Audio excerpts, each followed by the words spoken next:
باسێک دەربارەی ڕاپەڕینەکەی شێخ عوبەیدوڵڵای نەهریەکەم یان نێری ڕەحمەتی خوای لێبێ کە لە ساڵی 1880 بۆ 1883 دەستی پێکردووە. سەرەتا خۆی کە خەڵکی لای شەمدینانە واتە هەکاری ئێستا کە ئەکەوێتە باشووری کوردستان. لە ڕاپەڕینی شێخ عوبەیدوڵڵای مهمە کە بزانین ئەم ڕاپەڕینە یەکەم خاڵێکی بەردەوامبوونی ئیمارەت و بزاوی کوردێتیەکەی میر محەممەدی سۆرانی ڕەواندز و بزوتنەوەکەی بەدرخان و بزافەکەی یەزدان شێر و ئیمارەتەکانی ترە، یعنی ئەمیش لەسەر هەمان شێوەیە. دید و تێڕوانینەکان یەکشتن، پاراستنی ڕێسا و یاساکان کە لە کوردستانە هەبوون کە شەرعە، پاراستنی کوردستانە بەو شوێنانەی کە ئەزانن دانیشتوانەکەی کووردە و نەشیان هێشتوە خەڵکێک ئەو هەموو هێرشانیان بێنێتە سەر بۆ دەرپەڕاندنیان وەکو قاجاریەکان لە دەوروبەری ورمێ، ئەرمەنیەکان لە باکووری کوردستان یان تورکەکان و هەروەها پاراستنی دەسەڵاتی کوردی کە ئەو کاتە لەو ئیمارەتانەیە دروست بوو لەگەڵ هەوڵدانێکی زۆر بەجددی بۆ دروستبوونی دەوڵەتێکی کوردی لەسەر سیستمێکی سەردەم هەروەکو کۆ لە دەوروبەریانە ئەو دەوڵەتانە دروستە بوون. ئەم ئەمیرە بەڕێزانی ئەم ئیمارەتانەش بە هەمان شێوە پەیوەندیان زۆریان پەیوەندیان لەگەڵ شوێنانی ترە هەبوو، یعنی بۆ نمونە بەدرخان پەیوەندی لەگەڵ شوێنانی تر هەبوو، یا پێش ئەو میر محەممەدی سۆران وەکو باسم کرد پەیوەندی لەگەڵ محەممەد علی پاشای میسر هەبوو. بەدرخان پەیوەندی لەگەڵ زۆر شوێنی تر هەبوو، ئەمە جگە لە پەیوەندی ڕسمی بە قونسوڵەکانەوە هاتوچۆکردنیان تێکەڵاوبوونیان یان نامە گۆڕینەوەیانی ئەو جۆرەشتانە. یانێکێکی وەکو شێخ عوبەیدوڵڵای ڕەحمەتی کە ئاگادار بوو لەوەی ئیدارەی ناوچەکانی ژێردەستی ئینگلیز لە هەندستان چۆنە برێ بەڕێوە، و تەنانەت باوکی شێخ عوبەیدوڵڵا بە ڕەحمەت بێ شێخ تاها پەیوەندی هەبوو لەگەڵ ئیمام شامل شێخ شاملی داغستان کە بڵێن ئێستا کەوتۆتە چیچان و داغستانی ئێستا و کە لە ژێر دەسەڵاتی رووسیای فیدرالان ئێستان. لەلایەکەوە ئەمە هەر هەمان بەردەوام بوونە لەسەر هەمان دید و تێڕوانینە. دیسان قۆناغێکیشە لە جیهادکردنی ئیسلامی کە کوردیش لی دوانەکەوتووە، هەروەکو ئەو جیهاد و ئەو گروپانی کە جیهادیانە کرد بەرامبەر بەم هەڵمەتە ئەوروپیە ئیستعماریانەی لە سەدەی 19 دروست بوون. عەبدولقادری جەزائیری لە مەغریب و جەزائیر، شێخ شامیل لە داغستان، شێخ عوسمان فۆدا لە نەیجیریا، مەهدیەکان لە سوودان، سەید ئەحمەدی شەهید لە هندستان و هەروەها طبعا ئەوانش گەورەترین طریقەتیش لە کوردستانە نەقشبەندی و قادری بوون. طبعا دەسەڵاتیش لە ژێردەستیانە دەسەڵاتی شێخەکان بوو. خوێنەواری بەرزیش خوێنەواری مەلاکان و ئەو چاوکراوانە بوون کە هەمویان لە دەرسی شەرعیەوە پێگەیشت بوون و ئیسلامەتێکەشیان بەو شێوەیە وەرگرت بوو. ئەمەش دیسان خۆی مهمە. خاڵێکی تر مهمە کە بزانین ئەم بزاوانە هەمویان لە زەمینەی هەستێکی مەسئولیەتی دینیەوە هەستاون. ئەمە ئەبێ بێکەم شت لێک بدرێتەوە، چونکە یەکێکی وەکو شێخ عوبەیدوڵڵای نێهری وەکو ئاغا و دەرەبەگ و مەلاچێک نەژیاوە تاکو خەڵکی شتێکی زۆر بخاتە ژێر ڕکێفی خۆی وەکو مەلیکێک سەیریکەن، چونکە ئەو سیرەی هەروەکو سیرەی چاکە خوازەکان و بنیانگوزارانی دەوڵەتانە بەڕاستی، و هەروەها ڕەفتار و ڕەوشتی خۆشی لە ڕەفتار و ڕەوشتی شێخێکی طەریقە و عابیدێک و پیاوێکی زاهدی خواناس چووە. ئەمەش کاریگەریەکی گەورەی هەیە. ئەنجا ئەوان لەم هەست و هۆشە دینیەوە لەم دیدە شەرعی خۆیانەوە هەستیان بەوە کردووە کە پێویستە ئەم زوڵمەی لەسەر کوردە لاچێ. ئەمەش کاریگەریەکی گەورەیە. ئەمانەیە ئەو زەمینەی کە ئەم ئیمارەتانەی لێوە دروست بووە، نەک یەکێک بێ هەڵمان خەڵەتێنێ و چەواشەکاریانە بۆمان تەحلیل کە بڵێ وەکو چۆن مارکس هەموو مێژووی ژیان بە دەبەڕێکڕاچوونی چینەکان لێکەداتەوە و بەسەبەبیەوەی کە ئابووریە یان قەومیەکی چەپی بێسەر لە نوێ ئەم شۆڕشانەمان وا بۆ لێک بداتەوە لە واقعەکەی خۆی دەری بێنێ لە چوارچێوەی خۆی بیخاتە قاڵبێکەوە کە گوایە زەمینەیەکی فکری نەتەوایەتیە وەکو ئەوەی کە لە ئەوروپا دروست بوو کە سکولاریزمی بەدوایە هاتووە. ئەمە وانییە بەڕاستی، یعنی بۆی ئەو چاواشەکاریشمان بەسەرا نەهێنەوە. ئەمانە هەمووی مهمن. زۆر تەفسیل ناڕۆمە سەر ئەوەی کە ڕووداوەکە چۆنە مێژوەکەشی بە شێوەیەکە، چونکە هەموو کەسێک لە ئێمە بەشی خۆی هەرەتوانێت لەو کتێبە زۆرانەی کە هەن لەسەر شۆڕشەکانی کورد و یعنی کتێب هەیە هەر بە تایبەتی لەسەر شۆڕشی شێخ عوبەیدوڵای نێهری نووسراوە کە ئەوەی هەمە باقی لە ساڵی 1880 کە باسی وەسایقی ئەو کاتاناکە کە لە بەڵگەنامەی قاجاریەکانەوە هێناوێتەوە ئەویش هەر لە هەولێر چاپ بۆ ساڵی 2500 ساڵ لەمەوە پێش چاپ بووە. هەروەها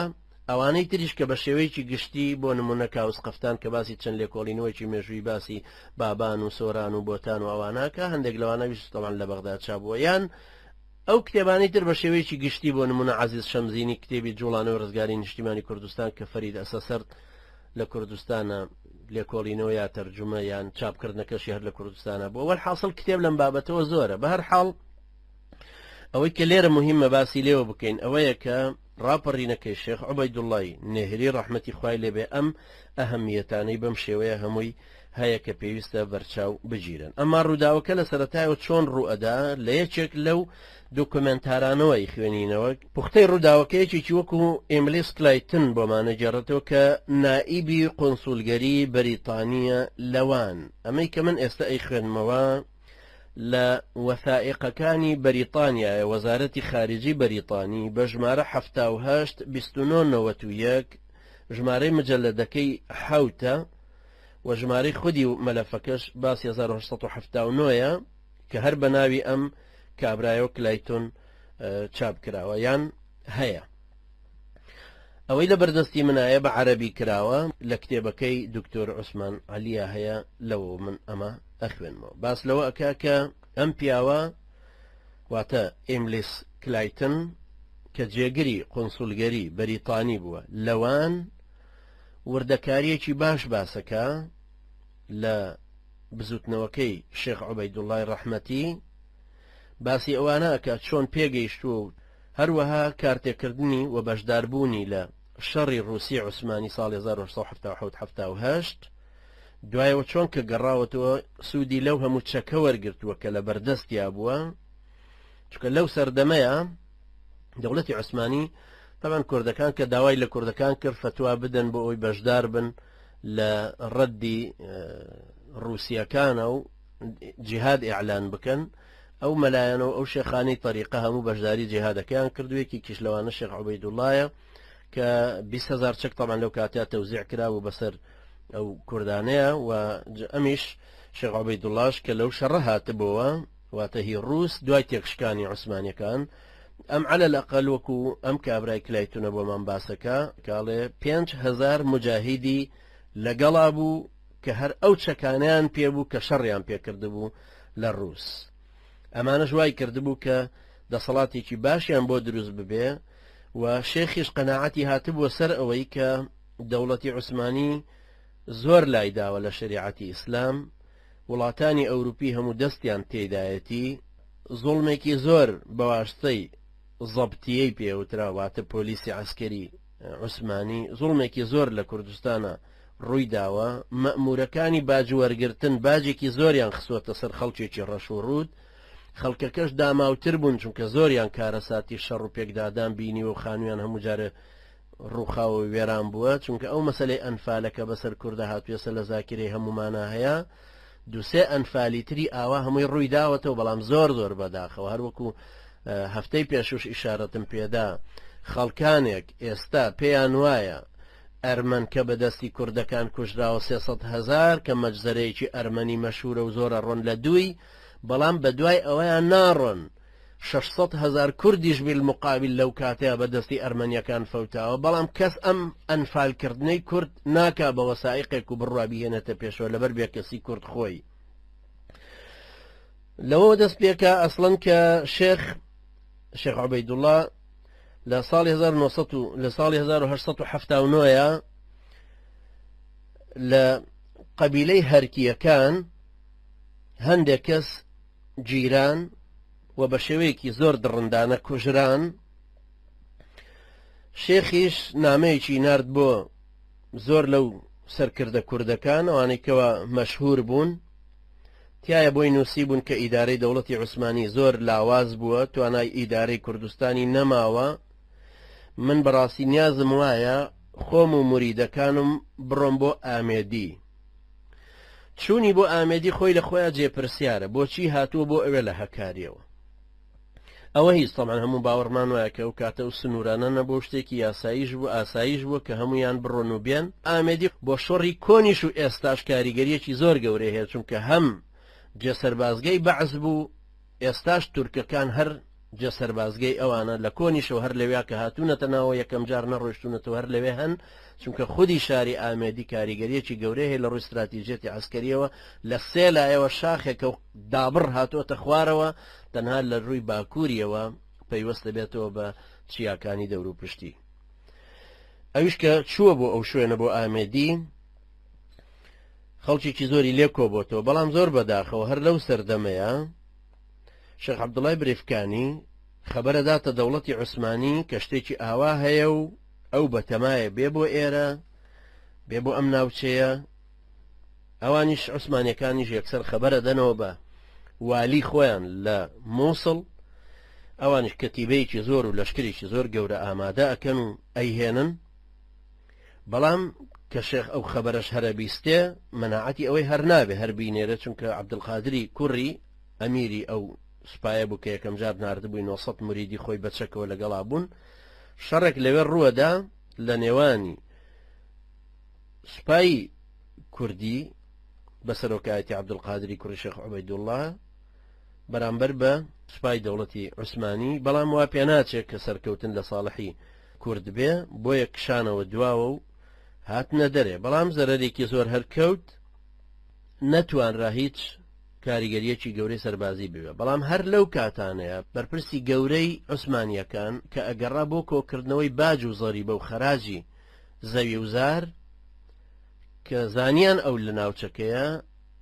عەبدولقادری کوڕی شێخ عوبەیدوڵڵا هێرشیان کردە سەریان و گرتیان بۆی وەکو ڕەهینەیەک لەلایەن بێ بارەمتەبی هێڵنەوە هەتاوەکو ئەنسارەکانی خۆیان کە هەرکین لەوێ ئازا دەکرێن. ئەمەش تەبعاً دیسان هەر لە وەسائقی ئەم وەسائقی وەزارەتی خارجی بەریتانیا هەیە لە ژمارە 78 29 کەروەکو ئیشارەتم پێدا. ئەمە وای کرد دەوڵەتی عوسمانی زۆر لەم بزوتنەوەی شێخ عوبەیدوڵڵا بێزار ببێ و بکەوێتە جێڕەخنەیەوە. بەڵام لێرە سەیر ئەوەیە کە شێخ لەشکرەکەی خۆی هەموو سەر لە نوێکۆ کردەوە کردنی بە سێ چوار باڵی سەربازیەوە وەکو کەتیبە و هێز و لەشکر هەموو هاتن بەرە ورمێ ئەمجارە هاتنیان بەرەو ڕۆژهەڵاتی کوردستان خۆی لە خۆیان ئەویشان دیسان جێپرسیارە ئایا لەبەر ئەوەیە کە فعلا شێخ وەکو شێخێکی طریقە وەکو عالمێکی گەورە وەکو پابندێک بە مەذهبی ئیمامی شافعیەوە وەکو سنیگەرێک کە هەستەکە ئەو خەڵکە ڕەش و ڕوتەی کە سنین لە ڕۆژهەڵات ئەکەونە بەردەستی قاجاریەکان و بەو شێوەیە ئەکوژرن کە ئێستا لە عێراقا هەیە کە هێزەکانی فەیلەقی بەدر و قواتی مەوت و فرق المەوت و نازام ئەمانە کە خەڵکی ئەکوژن ئەو کاتە تەمان بە هەمان شێوەی هەمەجی کوردەکانە کوژدان خاصەتەن کە شیعی ئەو کاتە زۆر نەخوێنەوارتر و بەتاکید هەر درڕندەتریش بوون بەرامبەر بە سنی خاستن سنیش کە پێیان وایە سنی نەخەتە نەکراوە نە وەکو ئینسانی ژنێ چونکە کلچی هەیە ئەوە لە کۆنەوە شیعە و اعتقادانەی بەرامبەر بە کورد هەبووە لەبەرەوە شێخ لێەوە بڕیاریدا کە بێتەوە بەرامبەر بێتەوە بەرەو ورمێ لێرە تەمان هەندێک لەو وەسائقانەی کە هەیە نامەیەکی شێخ نەقڵەکەن یا ئەسەلمێنن کە شێخ ئەڵێ هەواڵێکمان هەیە لەوەی کە هاتنمان بەرەو ورمێ ئەگەر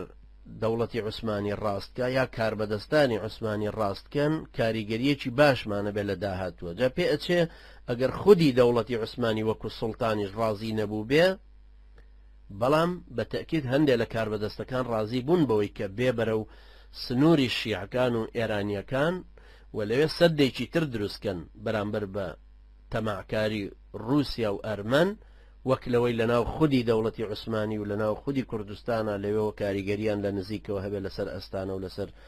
خودی دەوڵەتی عوسمانی ئەوە پێ ئەچێ یەکێک لەو سەبەبانە ئەوە بێت چونکە شێخ کە ڕوا بۆ ئەو جێگایە هەرچەند لەسەر وەلائی خۆشی هەرمێنێتەوە لەگەڵ ئەوەشە کە یەکەم جارێ ئەعلانەکە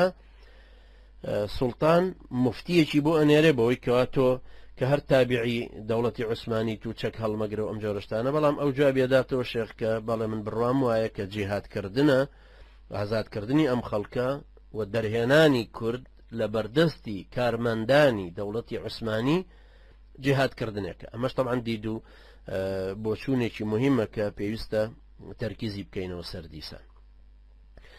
هەروەها لەو راپۆرتانی ترکە لە بەردەستا هەن لەو وەسائقانەی کە ئێستا هەن یەکێکی وەکو منسیۆ کریمیان کە شخصیەتێکی ئەرمەنیە لەسەر شێخی نووسیوە لە ساڵی 1970 باس لەوە ئەکە چۆن شێخ پلانی داڕشت بۆ ئەوەی کە هێرش کاتە سەر کوردستانی ئێران. طبعا ئەویش هەروە ناویە بە لەو وەسائقاناتی دیسان کە هەروەکو وتم چکە ناکرێ من هەموو ئیشارەت بە هەموو وەسائقەکان بدەمەوە کە بە ئینگلیزی لە بەردەستمان بۆی وەخت کەمتر بەکاربێنین، بەڵام هەر کەسێک بێوە زیاتر شارەزای بێتوانە بگەڕێتەوە بۆ کتێبە بە نرخەی دکتۆر عوسمان. ئەم پیاوە کریمیان باس لەوە ئەکا کە چۆن شێخ توانی بێ بۆ ئەو ناوچانە و خەڵکەکە کۆ بکاتەوە بەو ئومێدەی کە جیهادەکە بۆ تەوحیدی کوردستان. طبعا ئەم دەقی قسەکانی کریمیانە کە ئەڵێ جیهادەکە بۆ یەکخستنی هەموو کوردستان. ئەنجاڵە مسلمانانی کورد هاتن بەدەم بانگەوازی جیهادەکەوە 200 شخصیەتی کوردی لە هەموو لایەکەوە ئامادە بوون کۆبوونەوە لە ڕۆژهەڵاتی کوردستان. طبعا بڵێن هەروەها لە هەموو لایەکی کوردستانەوە لە نێهری کۆبوونەوە واتە لە هەکاری ئێستا کە کەوتۆتە تورکیاوە. لە هەمویان لە دوای قسەکردنێکی زۆر بڕیاردرا کە پەیوەندیەکی سەرانی کورد دابمەزرێ. ئەمیر بەحری کە کوڕی بەدرخانە کارتێکردنێکی گەورەی هەبوو لەم ڕۆڵبینینەیە، یعنی لەگەڵەوەشە کە لێرە شێخ عوبەیدوڵڵای نێهریە بەڵام کوڕەکانی بەدرخانیش یەکی وەکو بەحری کارتێکردنێکی لەوەشە هەر هەیە. ئەنجا لە تەموزی 1970 ئەمە هەر کریمیان ئەڵێ شێخ عوبەیدوڵڵا ئەم قسەی بۆ کردن بۆ خەڵکانی سەرانی کورد. ئەڵێ عوسمانیەکان پێش 550 ساڵ هاتن بە ڕێگایەکی ناشەرعی دەسەڵاتیان گرتە دەست، 400 ساڵە ئینحرافیان لە ئیسلام کردووە، لە ڕێباز و بەرنامەی ئیسلامی لایان داوە. ئێستاش ئیمپراتۆریەتەکان بۆ بە ئیمپراتۆریەتێکی لاواز و دیل لە بەردەستی هێزەکانی دەرێ و نزیکە لەوەی بڕوخێ و من هیچ گومانیشم نییە لەوەی کە بەم نزیکانە ئەڕوخێ. لەبەر ئەوە کاتی ئەوە هاتووە کە گوێمان هەڵخەین باش گوێ بگرین بۆ ئامۆژگاری باپیرانمان کە ئێمە تەسلیم بە زوڵمی تورک و زوڵمی تورکە پابند نەبووەکان بە ئیسلامەوە نەبین. ئێوە هەمووتان ئەمڕۆ داوای ئەوەتان لێ ئەکرێ کە بەرگری بکەن لە بەرژەوەندی کورد و لە عەقیدەی ئیسلامی و لەو وڵاتەش کە هەمیشە باب و باپیرانمان پاراستوێتی. ئەم دەقانەی خوێنمەوە دەقی قسەکانی شێخ عوبەیدوڵڵای نێهرین کە لە ساڵی 1970 لە تەمموزە لەو کۆبوونەوە گەورەی سەرانی کووردە ئەم قسانەی بۆ کردو. هەروەها ئەفەرمێ لە ڕاستی شەهرەوە نییە دەوڵەتی عوسمانی تەنها دەوڵەتێ بێ کە ئەم زوڵمەی وەکو ڕەفتار بەسەر ئێمەدا هێناوە بەرامبەرمان کردوێتی. براکانی ئێمە کە لە ئێرانە ژین لە بارودۆخێکی ئابووری و سیاسی وەهایان کە خەڵک کوڕوزانەوەی بۆیان دێ، ئەوانیش لەژێر دەسەڵاتی حکمەکان کە بە هیچ شێوەیە پەیوەستی بە ئیسلامەوە نەماوە. ئێوە خۆشتان نەزانن کە ئێستا حکوومەتی ئێرانی مەشغوڵە بە شەڕ و پێکدادانێکەوە لەگەڵ قەبیلە تورکمانیەکانە. ئەگەر ئێمە هێزی خۆمان بشگەێنینە ئەوێ لەو باوەڕەدا نیم دەوڵەتی ئێرانی حکوومەتی ئێرانی بتوانێت 100,000 جەنگاوەر دژمان کۆ بکاتەوە، بە تایبەتی کە جەنگاوەرانی ئێرانیش دیسان کوردی زۆریان تایە. ئەگەر ئێمە بگەینە نزیکی ئەوان دێنە ڕیزی ئێمەوە و ئەو کاتە حتمما سەرکەوتنەکە بۆ ئێمە ئەبێ و ئێمەژە توانین ئەو شوێنە هەمووی بکەین بە پێگەیەکی خۆمان و بەرامبەر دوژمنانی خۆمان بگەڕێنەوە لەوێەوە بەرامبەر دوژمنی گەورەمان کە دەوڵەتی عوسمانیە. ئەو کەسەی کە ئەمە خوێنێتەوە ئەم دەقە کابرایەکی قەومی عەلمانیش نییە، شێخێکی طەریقەیە، عالمێکی شەرعە و علمی حەدیسی خوێندە و شارەزایەتی دەسەڵاتدارێکە و ئەشزانەیە. یعنی چی؟ هیچ کەسێکیش لەو عولەمانەی کە لە کوردستانە بوون نەهاتوون ڕەدی لێ بدەنەوە بڵێن قسەکانی تۆ نابەجێن ناشەرعین، تاکو فتوایەک دژی ئەوە بدەن بڵێن تۆ ناتوانی بەرامبەر بە سوڵتان ئەم قسانە بکەی. ئەمەش طبعا هەروکوتم لە وەسایقەکانی ترا هەیە ئەمە لە وەسایقی تورکیا هەیە کە لە باسی ساڵی 1970 باس کراوە هەر لە هەمان شێوە لە لاپەڕە هەفتاویەکی کتێبەکەی دکتۆر عوسمانە کراوە بە عەرەبی بە شێوەیەکی گشتی بە مختصری بڵین لەم ڕەد و بەدەلانی نامە گۆڕینەوە و کۆبوونەوە و ئەمانە شێخ بڕیارەدا کە بەو هێزە گەورەی خۆیەوە بێبەرە ورمێ و فعلەن دێ کارتێکردنێکی باشی شێبێ قووەتەکە بە 3-4 باڵەوە وەکوتم 20,000 کەسیان کە هەموو جەنگاوەری چاکن ئەیداتە عەبدولقادری کوڕی لە دەریاچەی ورمێوە دێن بەرەو سابلاغ بەرەو مەهاباد بەشی دووەمی قووەتەکەی لە مەرگەوەڕەوە دێن ئەوانیش 1000 کەس بە قیادەی کوڕێکی تری کە ناوی سەدیقە فەرماندەیەتی ئەگرێتە بەردەست وەکو قووەتێکی احتیات قووەتی سێهەم 5,000 کەسە بن بە سەرکردەی غەلیفە محەممەد سەعید کە هەر تابعی خۆیەتی ئەوانش بەرەو ورمێ دێن خودی شێخ عوبەیدوڵڵاش بە 7,000 چەکداری ترەوە دێ ئەویش دێ ورمێ گەمارۆدا لەم کاتەشە کە ئەوانە گەنە ناوچەی ڕۆژهەڵاتی کوردستان خەڵکانی ڕۆژهەڵات هەر هەمووی پەیوەندیان پێوە ئەکەن و جەماوەرێکی زۆری کوردستانی ئێران با بڵێن ئێستا هەروەکو تعریف دێن پەیوەندیەکەن بە هێزەکەی شێخ عوبەیدوڵڵاوە و قووەتێکی زۆر گەورە لە ماوەی چەند هەفتەیەکە دروستە بێت تەوان هەموو ئەمەی کە باسیەکەین شۆڕشەکە بزوتنەوە کە هەمووی 4 ساڵە خایەنێ کەمتر 3 ساڵە خایەنێ ئەمەش کە باسیەکەین و پلاندانان و تەنفیزکردنیشی هەمووی لە مدەی 4 مانگە ئەبێ وەختێکە ئەگاتە ئەوێ محاصرەی و ناوچەیەکە دەسەڵاتێکی باشی ئەبێ لە هەموو لایەکەوە ئەم جارە ڕووەکاتەوەی بەڵام بەداخەوە هەندێک ڕەفتاری خراپی بەعزێک لەو کوردانە کە لە میان دواوەی کەن دێن پەلاماری هەندێک شوێنە دەن خەڵکێکە کوژن لە بەرەوەی ئەوانش خەڵکییان لێ کوژرێ زۆر بەمە ئەساتە کوژرێن دێن لە ڕەتفعلی ئەو سیانزە کەسەی کە خۆیان لیان کوژراوە دێن لە ئازەریەکان و لەوان 300 کەسە کوژنەوە ژن و مناڵیشی تایە ئەو کاتە حکوومەتی ئێرانی فارس ئەتوانێت زیاتر ئیستغلالی ئەوە بکە و تەسویری کاوکوم ئاساتێکی زۆر گەورە و شەڕەکە بخاتە نێوانی ئەوەی کە شەڕی شیعە و سونیە هەروەها کورد و فارسە و ئازەریە لەلایەکەوە کە هەمویان دژی کورد بوەستنەوە ئەتوانێت زۆر طبعاً هاندانێکی زۆر گەورە لەمایە بکە هەروەکو لە تاریخ و کتێبەکانی ئەو سەردەمانەیە بڵێن کە باسی کراوە نووسراوەتە وەکو وەسایق هەیە لە 2 هەفتەی ئەخیری مانگی دەیە 1970 لە هەموو لایەکەوە شێخ ئەتوانێت گەمارۆی ورمێ بدا و ئەو هەڵەی میاندواویش خێرا عیلاج کاتەوە بەڵام وەختێک کە بەداخەوە هەروەکو زۆر ساویلکەیی کورد کە وا پێچێ بە درێژایی تاریخ زۆر ئەم ساویلکەیە کارتێکردنێکی سلبی لەسەر عقلیەتی کورد هەبووە و ئێستاش هەر هەیە ئەو کاتە خەڵکانێک دێنە لای شێخ ئەڵێن بۆ پاراستنی مەسیحیەکان بە مەجالێک زیاتر بکەرەوە لە 20 مانگا کە دێنە لای یەکێک ناوی دکتۆر جۆزیف بلۆم گۆجرانە کە مەسیحیەوانێکی ئەمریکی و لە ورمەیە دێتە لای ئەوێ زیاتر تاخیری کە مماڵەیەکی پێ بکە بەڵام ئەم هەڵوێستی ئەم لە مەسیحەکان و لە ئەرمەنیەکان و لەوانی تر هەمووی کە هەن هەمووی ناسراوە پێشتر ڕەفتارێکی هەڵەی بەرامبەر بە مەسیحەکان نەکردووە طبعاً لەبەرەوە زۆر احتیمام بەوە نادا بەڵام دیسان قونسول ئەمجارە دێ ویلیام ئاپۆتی ناوە قونسولی ئینگلیزیە دێ قسە ئەکا لە کاتێکا کە شێخ نامەی ناردووە بۆ ئیقبال الدەولە کە والی قاجاریەکان بۆ لەسەر ورمێ کە خۆت تەسلیم کە و شارەکە تەسلیم کە و من نامەوێ بەزەرەر بە فارس بگێنمیان بە ئازەر ئەمەوێ کە ناوچە کوردیەکانی خۆمان هەمووی بکەوێتەوە ژێر دەسەڵاتی خۆمان و یەک حکومت لە کوردستانە تەشکیل ببێ و یەک قوارەیەکی کوردی بۆ خۆمان دروست بکەین بەڵام هەر چۆنێک بێت داوا لە شێخەکەن ئەمانە هەمویان ئەو مەسیحیەوانەی ئەمریکاییە هەروەها ویلیام ئاپۆتی ئینگلیزی کە داواکەن ئەڵن فقط تۆ 24 ساعتی تر على الأقل شەو ڕۆژێکی تر مەجال بدە بۆی زیاتر مشاورە بکەینەوە لەگەڵ ئیقبال الدەولە و ئەوانە وەکو وەفدێک دێن و ئەڕۆن بەڵام لە هەمان کاتە بەداخەوە فێڵکردنێکە بێت لە شێخ عوبەیدوڵڵا چونکە ئەو ئاگای لەوە نابێت کە سوپاسالارێکی تەقاویتی واتە قائیدی ئەرکانی جەیشی قاجاری گەڕاوەتەوە بۆ سوپا 20,000 جوندی لەگەڵە 20 مەدفەعی هێناوە تۆپ 12 هاوەنی پێیە جێشێکی زۆر گەورەی هێناوە و بەرەو ورمێش کەوتونەتە ڕێ لە مدەی ئەو 24 ساعتەیە ئەوانەتوانن و کۆمەڵێک سپۆری نەمساویش لەگەڵ سوپای ئێرانیەکە ئەبن کە دێن گەماروی شێخ ئەدەن لە هەموو لایەکەوە والحاصل کە شەڕ دەست پێەکە قووەتی کوردی بە تەکید طبعا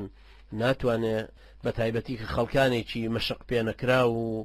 خەڵکانێکی وەکو هێزی پاتاڵی ئەم سەردەمەکە کورد پێڵێ خەڵکانێکی واش کە چاویان لێ شخصێتێکی گەورەی وەکو شێخ عوبەیدوڵڵا هاتووە خەڵک پێوەی ئەلکێ وەکو قەڵەباڵغیەکی زۆر ئەوانە هەمووی واز لە شێخ دێن و هەمووی ئەتەکنەوە هەر قووەتەکانی خۆی هەندێکی لەگەڵەمێنێ بە تایبەتی هەندێک لەوانەی کە شێخی طریقەی ترن کە سەر بە طریقەکەی ئەو نین اختلافێکی زۆری لەگەڵا دروست دەکەن و بەداخەوە لە ماوەیەکی زۆر کەمە شۆڕشەکەی ئەو تێگەشتێ زەرێکی زۆر گەورە ئەگا بە کورد لە قووەتەکە هەمووی لە ماوەی لە 12 مانگە بڵاوە بێتەوە هەمووی هەر لەو ساڵەیە طبعا ئیتر خۆشی ئەگەڕێتەوە بۆ هەکاری خەڵکانێکی زۆریش طبعا لەگەڵی دێن تەنانەت 30,000 کەس لە ناوچەی ورمێەوە ئەبنە پەناهێندە لە دەوڵەتی عوسمانیە کە دێنەوە بەرەو هەکاری و دێنە ناو سنووری دەوڵەتی عوسمانی ئەو کاتەوە یەکێک لەوانەیەکە لە سەرکردەکان ناوی هەمزاغایە دوای هەمزاغاش ئەگەڕێتەوە بە هەر بە هەڵخەڵەتاندنێکی تر بۆ ئێران و طبعا دوایی بەداخەوە ئەویش لە شوێنەکە کەمینی بۆ دائەنێن و خۆی و 13 کەسی تر ئەیکوژن دوایی سەری ئەبرن و سەری بە بڕاوی ئەبنەوە بۆ حاکمی ئازەربایجان کە ئەو سەرکەوتنیان بەدەستێناوە زۆر بەداخەوە طبعا ئەو هەمزاغای مەنگوڕی پێڵێن هەمزاغای مەنگوڕیە چێگەبێ لە بەهێزترین سەرکردەکانی شێخ عوبەیدوڵڵا و کاریگەریەکی باشیە بە لەسەر شەڕەکان طبعا بە هەر حاڵ 30,000 پەناهێندە ئەچنە ئەوێ 2,000 لادێ تدمیرە بێ خەڵکانێکی زۆر زیانێکی زۆر گەوریان لەیەکەوێت طبعا عادەتەن ئێوەش دەزانن لەگەڵ هەموو تێکشکانێکە گلەی و گازاندەیەکی زۆر ڕوەکاتەوە سەر فەرماندەی لەشکرەکە بەر حاڵ وەختێکە ئەو دێتەوە بۆ نێهری ئەم جارە دەوڵەتی قاجاری بەهۆی سەفارەتی خۆیەوە لە ئەستەمبول هەروەها بەهۆی پەیوەندیەکانی لەگەڵ بەریتانیا زەختێکی زۆرەکەن لە سوڵتانی عوسمانی کە حتمە نەبێ شێخ عوبەیدوڵڵا لەوێ نەمێنێ ویان ئەبێ ئەوانش کە ڕایان کردووە تەسلیممانیکەی ئەجینا ئێمە هێرش دێنینە ناو خاچی دەوڵەتی عوسمانیەوە و ئەوان ئەگرین لەبەرەوە سوڵتانیش جواب بەنێرێ بۆ شێخ بانجیەکە بۆ ئەستەمبول بۆ پایتەختی عوسمانی ئەویش بە هەمان شێوە ڕوو ئەکاتە ئەوێ و لەوێ ئەمێنێتەوە بەڵامی تر دوایی بڕیارەدەن کە نەفی بکەن بۆ مەککە دوو لە کوڕەکانیشی تەوەن دوای التحاقی پێوەکەن و ئەچێ بۆ مەککە بە ڕەحمەت بێ لێ ساڵی 1883 واتە 3 ساڵی پێچێ هەموو ڕاپەڕینەکەی لە مەککە کۆچی دواییەکە و ڕەحمەتی خوای لێبێ تەوانەوەش لە هەموو وەسایقەکانە باسی ئەم جۆرەشتانە هەمووی هەر هەیە ئەگەر بێنە سەر ئەوەی کە چۆن شۆڕشەکەی ئەو ئینتیفاازەکەی ئەو ڕاپەڕینەکەی ئەو جمو جوڵە گەورەی ئەو لەو ماوە کەمەیە هەڵسەنگێنین پێش هەموو شتێکە بێت سیفەتی خۆی بدەینە خۆی یعنی بێت سیفەتێکی واقعی بدەینە خۆی ڕاستە ئێمە ئێستا لە زمانێکی تر ئەژین 100 ساڵ زیاترە لە دوای ئەو ئەژین زمانی ئینتەرنێت و تەحلیلاتێکی زۆرمان پێیەگا کتێبێکی زۆری لەسەر نووسراوە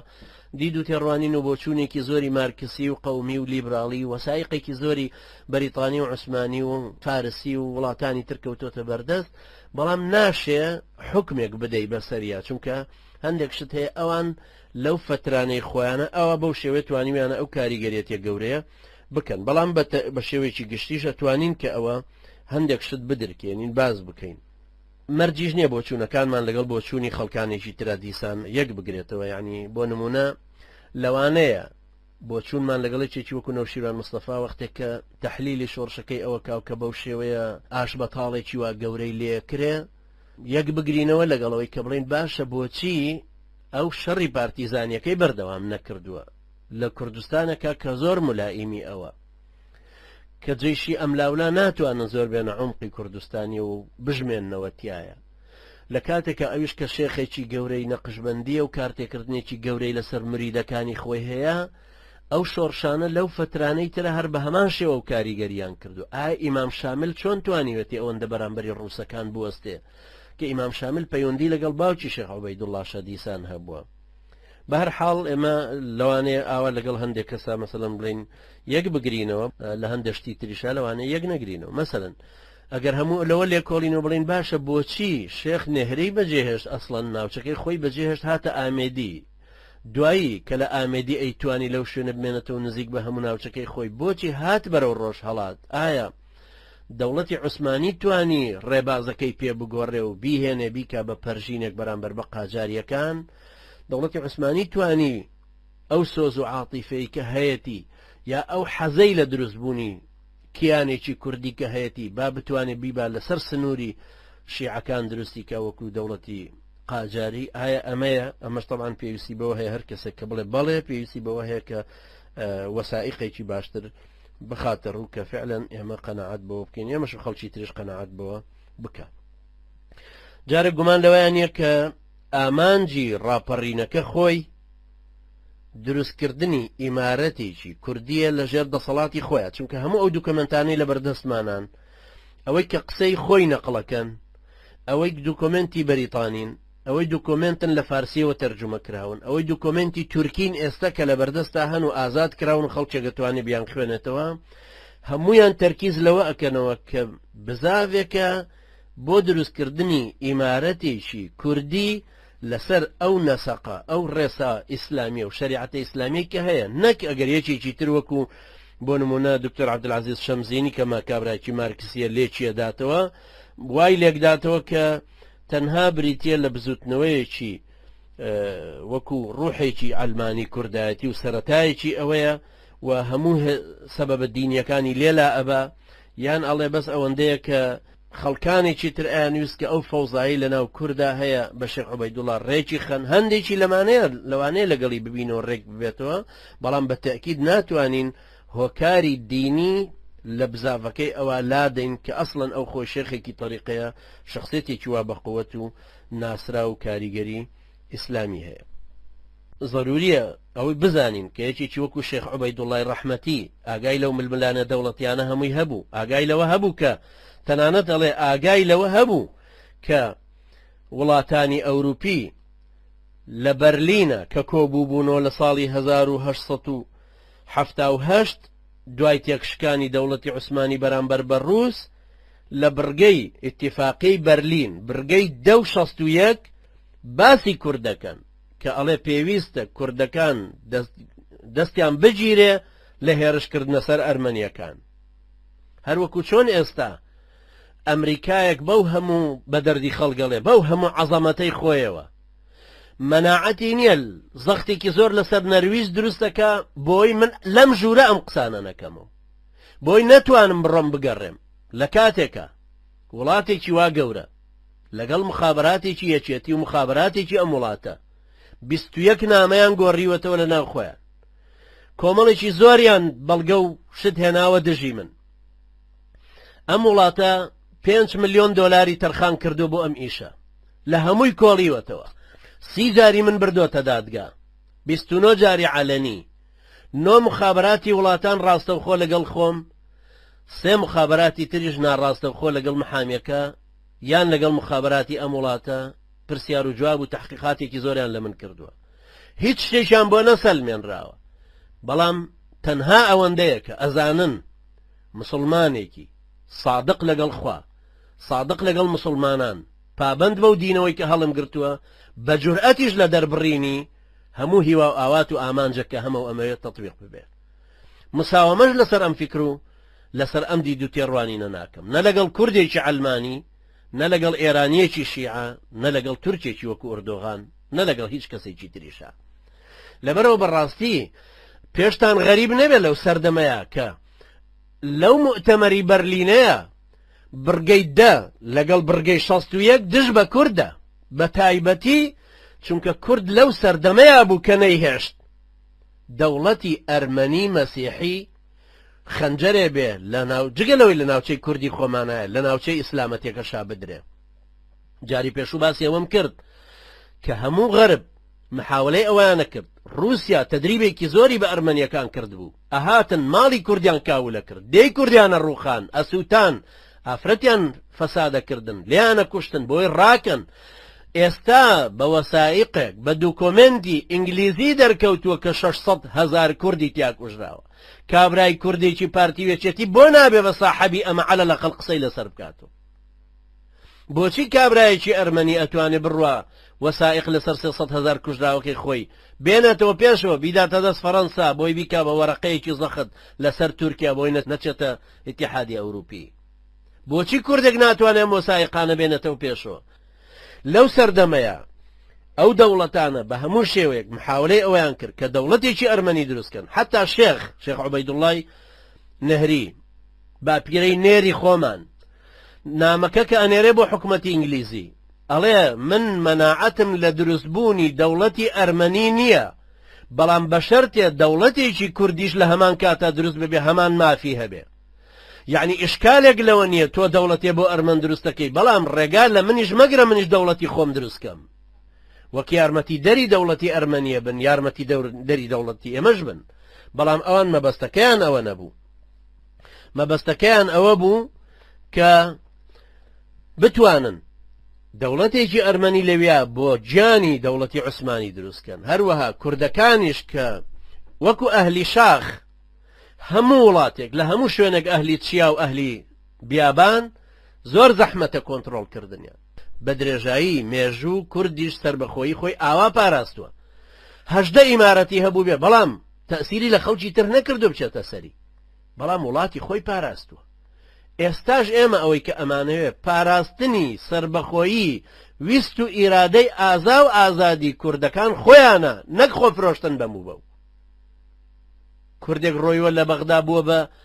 ڕئیس جمهور چ قیمەتێکی هەیە؟ قەڵەمێکە و بردویانە بۆ ئیمزاکردنی دەیان ئیتیفاق لەسەر ئیسرائیل و ئەمریکا، بۆ دەیان فەزاحەت بە سبەینە بەسەر چاوی کووردا ئەدرێتەوە. لەو سەردەمەیە نەستوریەکان کە وعدیان وەرگرت بوو عەلەمی بەریتانیا بەرزەکەنەوە لە کوردستانە. وەختێک شێخ ڕەحمەتی خوای لێبێ کاتێک کە نوێنەری سوڵتان هات بۆ تەکیەکەی لە نێهری، شێخ لێی پرسی وتی ئەمە چی ئەمەی کە ئەی بیستین موافقەتتان کردو بۆ دامەزراندنی دەوڵەتێکی سربەخۆ بۆ ئەرمەن،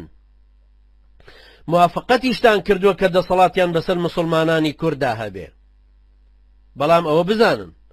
ئێوە کە باوەڕتان وابێ کە نەستوریەکان لە کوردستانە بەم نزیکانە پەرچەم و ئاڵای بەریتانیا بەرز بکەنەوە، من ڕێیان لێ ئەگرم نایەڵم، من ناهێڵم و مقاومەشیانەکەم، پیاوانی خۆشم چەکدارەکەم، ژنانی خۆشمان ئەگەر پێویستی کرد چەکداریانەکەم، هەروەکو لە وەسایقی جوێدەیە هەیە لە لاپەڕە لە وەسیقەی یەکەمە هەیە باسی ئەوە کاتەوە، ژنانی خۆشمان چەکدارەکەین و بۆی ئەو شتە نێڵین لەسەر کوردستانی ئەمە ئەو شتە ڕوو بدە. ئەمەش تەبعاً بەڕاستی شتێکی زۆر گەورەیە و ئەمە هەر هەست و سۆزی شێخ عوبەیدوڵڵا نییە لەو کاتەیە، هەست و هۆشی هەموو کووردە. شێعرەکانی حاجی قادری کۆیی یان هەر کەسێکی هاو زەمانی ئەو فترێکا کۆی تۆ ئەمەیە. بزانە حاجی قادری کۆی ڕەحمەتی چییە فەرمێ؟ ئەفەرمێ خاکی جەزیرە و بۆتان، یعنی وڵاتی کوردان 100 حەیف و 100 مەخابن دەیکەن بە ئەرمەنستان، مەسجد دەبێتە دێرە و ناقوسیان مؤەزین، مەتران دەبێتە قازی، مفتی دەبێتە ڕەهبان. یعنی ئیحساسی هەموو کورد هەستی بەوە کردووە کە ئێمەی کورد دەرەپەڕێنرێن لە ناوچەی خۆمان، دەیەکانمانە سووتێنرێ، خەڵکمانە کوژرێ لە پێناوی 18.8 لە سەتی دانیشتوانی ناوچەکە کە ئەرمەنین بۆ دروستکردنی دەوڵەتێکی ئەرمەنی مەسیحی لەسەر جمجمەی کورد. وەختێکیش کە کورد ئەو ئیمارەتەی خۆی ویستووە، ئەگەر ڕاستەکەنێوە ئەتانەوێت دەوڵەتێ بۆ ئەرمەن دروست ببێ، با دەوڵەتێکیش بۆ کورد دروست ببێ. یعنی شێخ ڕەحمەتی خوای لێبێ بەو پەڕی دیبلۆماسیەتیشەوە قسەی لەگەڵ هەمویان کردو، حتا نامەیە کە بۆ رووسیا نووسیوێتی ئەڵێ ئێمە باوەڕمان بەوە هەیە کە ڕووس دراوسێی ئێمەن. ئێستا تەبعاً زۆر لە کوردی خۆمان لە باشووری کوردستان حساب بۆ ئەوە ناکە کە ئێمە دراوسەتیمان لەگەڵ رووسا هەبووە لە تاریخە 100 ساڵ لەمەوە پێشەوەی ئەوەندە زەختمان لەسەر بکرێ و ڕاونرێن و ڕاونرێن و دێ بسووتێنرێ و کورتکوژی بکرێ، سنوورمان لەگەڵ رووسا تێکەڵ بووە. لەبەرە وەختێک کە باسی ئەوانەکە یان باسی ئەوەکە کە دەوڵەت لە تەطبیقکردنی شریعەتی ئیسلام دوورکەوتۆتەوە بۆیە پێویستە ئێمە بۆ خۆمان دەوڵەتێکی تری خۆمان هەبێ، حتا باسی ئەوەکە کە ئەم سیفەتە بە سیفەتی ئەوەی کە زانایەک و قائیدی شعبێکی مسلمانە کە پێویستە ڕۆڕویان بوەستێتەوە. ئەمەش هەر لە وەسایقەکانە هەیە کە یەکێکی وەکو خالفین لە کتێبی خەبات لە ڕێی کوردستانە لە لاپەڕە 16 ئەم دقەی نەقل کردوێتەوە کاڵە من واجبی سەرشانمە وەکو زانایەک وەکو فەرماندەیەکی گەلێکی مسلمان ڕووە و ڕووی دەوڵەتی عوسمانی بوەستمەوە بەو سیفەتەی کە دوور کەوتۆتەوە لە چەسپاندنی شریعەتی ئیسلام و ئەو هەموو فەسادەی لە ناو وڵاتەکەی دروست کردو سربەستی خۆی نەماوە کە سەفارەتەکان کارتێکردنیان لەسەری هەیە کەوابوو لێرە ئەمەی کە مهمە ئێمە هەست بەوە بکەین بڵێن کە شێخ بۆ ئەم ئیمارەتە ئیسلامیە کوردیەی خۆی هەوڵی داوە بۆ میلەتەکەی خۆی و ڕزگاربوونی میلەتی خۆی هەوڵی داوە بەڵام تەماشاکە لە نامەی ئەو وڵاتانەیە چۆن هاتووە لە وەسایقی ئەو وڵاتانەیە لە نامەکەی ولیەم ئاپۆت قونسولی بەریتانی لە ورمێ کە نووسیوێتەوە بۆ وڵاتەکەی خۆی ئەڵێ من لەو باوەڕەدام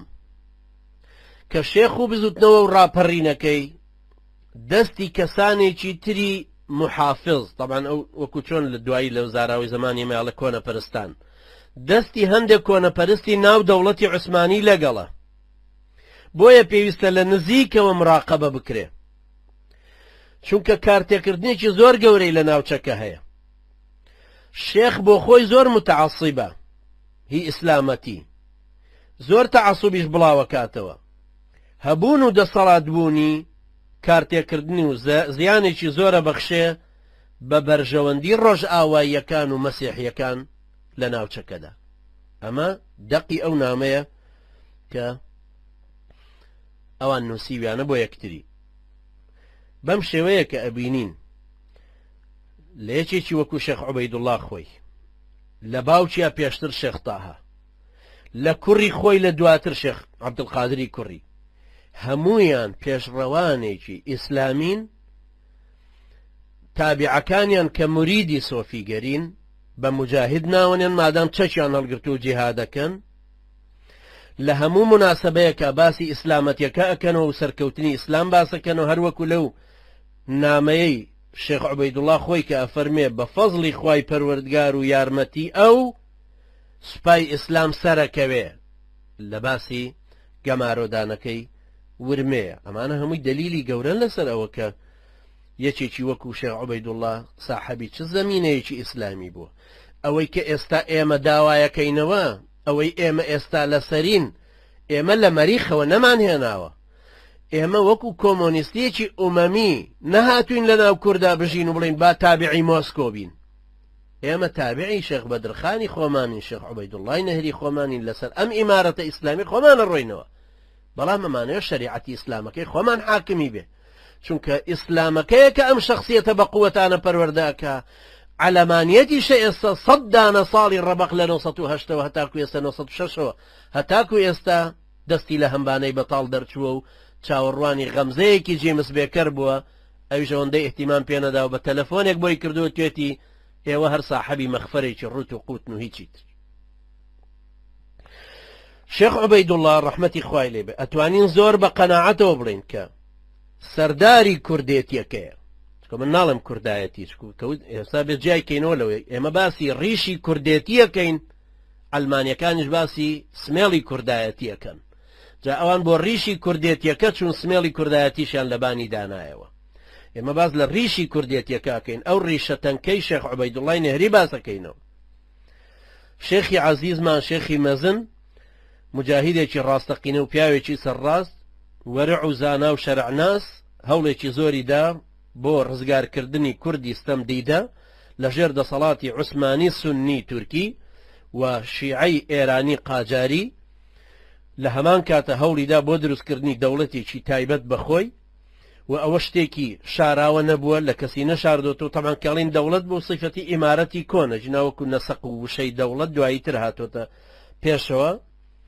لە تشرینی یەکەمی 1970 دکتۆر کۆجران کە نامەکەیە نووسێ باسی ئەو جموجوڵەی شێخەکە کە بۆچی چووە بۆ ئێران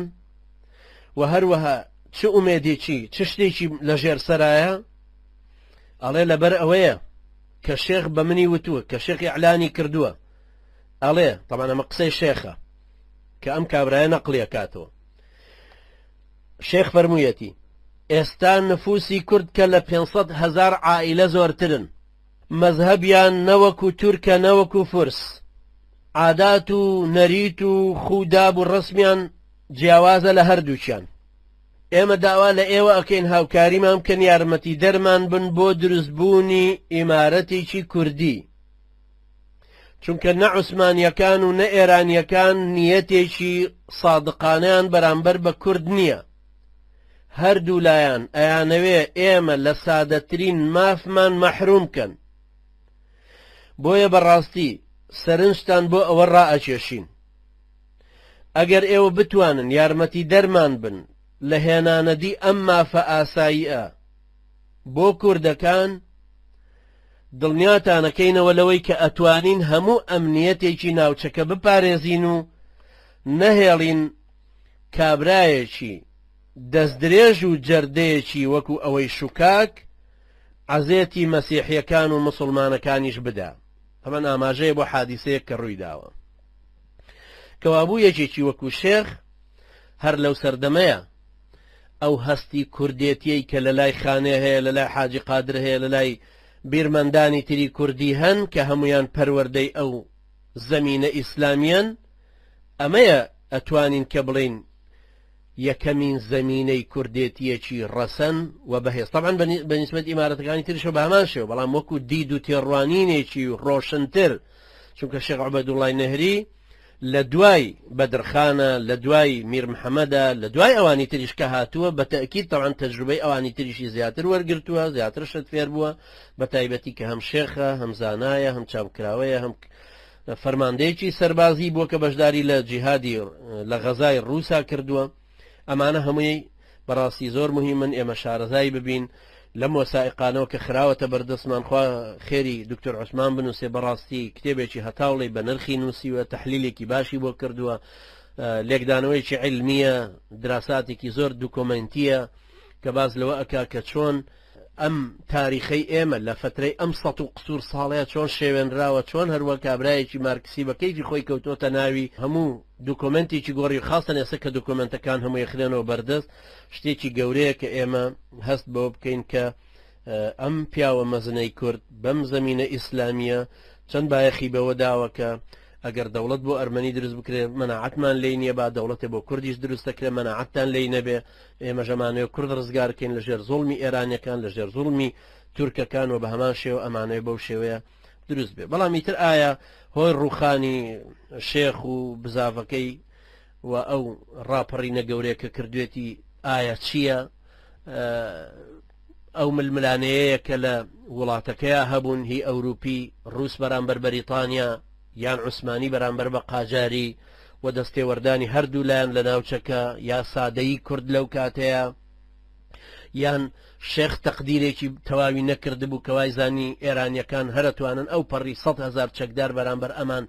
بهێنە ناوچەکەوە. بەڵام دوایی لەولاوە هێزێکی تۆپ هاتە ناوە، هاوەنیان بەکارهێنا، پسپۆڕی نەمساویان لەگەڵ بوو، ئاسان توانیان ئەم تێکشکێنن،